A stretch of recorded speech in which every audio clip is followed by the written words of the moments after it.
بسم اللہ الرحمن الرحیم۔ سلام کرنے کے آداب، یہ ٹاپک چل رہا ہے۔ اس سے پہلے ویڈیو میں تھوڑا سا تفصیل گزر گیا۔ آگے فرمایا کہ دوسرے کے ذریعے سلام بھیجنا۔ بعض اوقات ایسا ہوتا ہے کہ ایک شخص دوسرے شخص کو سلام پہنچاتا ہے کہ فلاں شخص نے آپ کو سلام کہا ہے، اور دوسرے شخص کے ذریعے سلام بھیجنا بھی سنت ہے، اور یہ بھی سلام کے قائم مقام ہے، اور اس کے ذریعے بھی سلام کی فضیلت حاصل ہو جاتی ہے۔ لہذا جب کسی کو دوسرے کا سلام پہنچایا جائے تو اس کے جواب کا مسنون طریقہ یہ ہے: علیہم وعلیکم السلام۔ اس کا مطلب یہ ہے کہ ان پر بھی سلامتی ہو جنہوں نے سلام بھیجا ہے، اور تم پر بھی سلامتی ہو۔ اس میں 2 سلام اور 2 دعائیں جمع ہو گئیں، اور 2 آدمیوں کو دعا دینے کا ثواب مل گیا۔ بعض لوگ اس موقع پر بھی صرف وعلیکم السلام سے جواب دیتے ہیں۔ اس سے جواب تو ادا ہو جائے گا، لیکن صحیح جواب نہیں ہوگا، اس لیے کہ اس صورت میں آپ نے اس شخص کو تو سلامتی کی دعا دے دی جو سلام لانے والا ہے، اور وہ شخص جو اصل سلام بھیجنے والا تھا اس کو دعا نہیں دی۔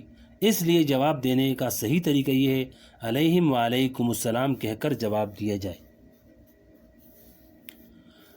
اگر کسی کے پاس کسی شخص کا خط آئے اور اس خط میں السلام علیکم ورحمۃ اللہ لکھا ہو، تو اس کے بارے میں بعض علماء نے فرمایا کہ اس سلام کا تحریری جواب دینا چونکہ واجب ہے، اس لیے خط کا جواب دینا بھی واجب ہے۔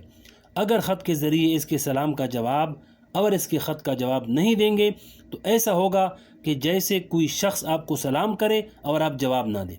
لیکن بعض دوسرے علماء نے فرمایا کہ اس خط کا جواب دینا واجب نہیں ہے، اس لیے کہ خط کا جواب دینے میں پیسے خرچ ہوتے ہیں، اور کسی انسان کے حالات بعض اوقات اس کے متحمل نہیں ہوتے کہ وہ پیسے خرچ کرے، اس لیے اس خط کا جواب دینا واجب تو نہیں ہے، لیکن مستحب ضرور ہے۔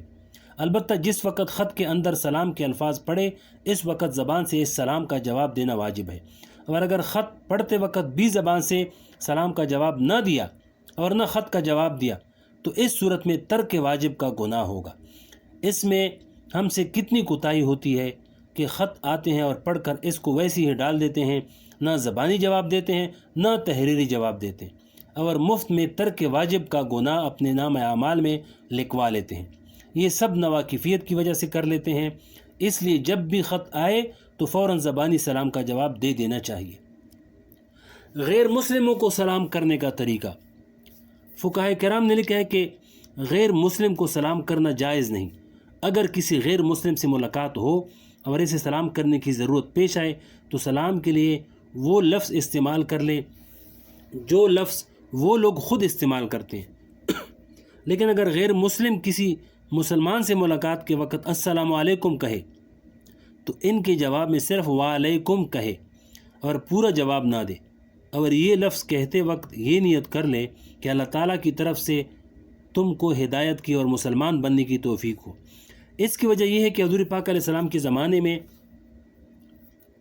مدینہ منورہ میں اور اس کے آس پاس بڑی تعداد میں یہودی آباد تھے، اور یہ قوم ہمیشہ سے شریر قوم ہے۔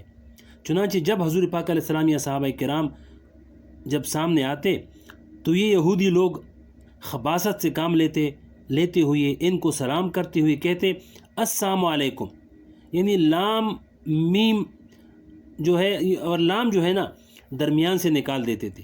اب سننے والا جلدی میں یہی سمجھتا کہ اس نے السلام علیکم کہا،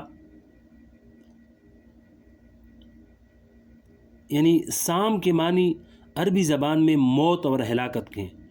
السلام علیکم کے معنی ہوئے کہ تمہیں موت آ جائے، یعنی تم مر جاؤ۔ ظاہر میں تو سلام کرتے ہیں اور حقیقت میں بد دعا دیتے ہیں۔ کچھ روز تک یہ معاملہ چل گیا، لیکن چند روز کے بعد صحابہ نے سمجھ لیا کہ یہ لوگ جان بوجھ کر درمیان میں سے یہ لام میم حذف کر کے السلام علیکم کہتے ہیں۔ ایک مرتبہ یہودیوں کی ایک جماعت نے آ کر حضور پاک علیہ السلام کو اس طرح سلام کیا السلام علیکم۔ حضرت عائشہ رضی اللہ تعالیٰ عنہ نے جب یہ الفاظ سنے تو ان کو غصہ آ گیا، اور جواب میں حضرت عائشہ رضی اللہ تعالیٰ عنہ نے فرمایا علیکم السلام واللعنہ، یعنی تم پر ہلاکت ہو اور لعنت ہو۔ یعنی 2 لفظ بول دیے۔ حضور پاک علیہ السلام نے سن لیا کہ عائشہ رضی اللہ نے ترکی بترکی جواب دے دیا، تو آپ صلی اللہ علیہ وسلم نے عائشہ رضی اللہ سے فرمایا اے عائشہ رک جاؤ اور نرمی سے کام لو۔ پھر فرمایا اللہ تعالیٰ ہر معاملے میں نرمی کو پسند فرماتے ہیں۔ حضرت عائشہ رضی اللہ تعالیٰ عنہ نے عرض کیا کہ یا رسول اللہ یہ کیسے گستاخ ہیں کہ آپ سے خطاب کرتے ہوئے السلام علیکم کہہ رہے ہیں اور ہلاکت کی بد دعا کر رہے ہیں۔ آپ نے فرمایا اے عائشہ کیا تم نے نہیں سنا کہ میں نے ان کے جواب میں کیا کہا؟ جب انہوں نے السلام علیکم کہا تو میں نے جواب میں کہا وعلیکم، مطلب یہ ہے کہ جو بد دعا تم ہمارے لیے کر رہے ہو اللہ تعالیٰ وہ تمہارے حق میں قبول کر لے، لہذا غیر مسلم کے سلام کے جواب میں صرف وعلیکم کہنا چاہیے۔ پھر آپ نے فرمایا کہ اے عائشہ نرمی جس چیز میں بھی ہوگی اس کو زینت بخشے گی، اور جس چیز سے نکال دی جائے گی اس کو ابدار کر دے گی، اس لیے معاملہ حت الامکان نرمی سے کرنا چاہیے، چاہے مقابلے پر کفار ہی ہوں۔ آپ دیکھیے کہ یہودی نے حضور پاک علیہ السلام کے ساتھ گستاخی کی۔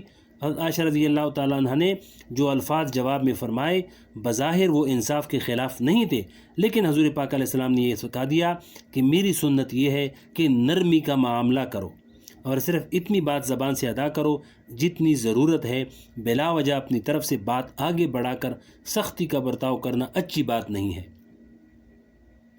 بہرحال یہ سلام معمولی چیز نہیں، یہ زبردست دعا ہے اور اس کو دعا کی نیت سے کہنا اور سننا چاہیے۔ سچی بات یہ ہے کہ اگر ایک آدمی کی بھی دعا ہمارے حق میں قبول ہو جائے تو ہمارا بیڑا پار ہو جائے، اس لیے کہ اس میں دنیا و آخرت کی ساری نعمتیں اس سلام کے اندر جمع ہیں، یعنی تم پر سلامتی ہو، اللہ کی رحمت ہو اور اللہ کی برکت ہو۔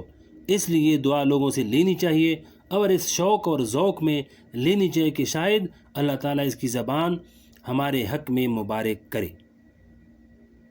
اللہ سے دعا ہے اللہ پاک ہمیں عمل کرنے کی توفیق عطا فرمائے۔ ایک صاحب نے پوچھا کہ سلام کا جواب بلند آواز سے دینا ضروری ہے یا آہستہ آواز سے بھی جواب دے سکتے ہیں؟ اس کا جواب یہ ہے کہ ویسے تو سلام کا جواب دینا واجب ہے، البتہ اتنی آواز سے جواب دینا کہ سلام کرنے والا وہ جواب سن لے یہ مستحب اور سنت ہے، لیکن اگر اتنی آہستہ آواز سے جواب دیا کہ مخاطب نے وہ جواب نہیں سنا تو واجب تو ادا ہو جائے گا لیکن مستحب ادا نہیں ہوگا، لہذا بلند آواز سے جواب دینے کا اہتمام کرنا چاہیے۔ اللہ تعالی ہمیں ان باتوں پر عمل کرنے کی توفیق عطا فرمائے۔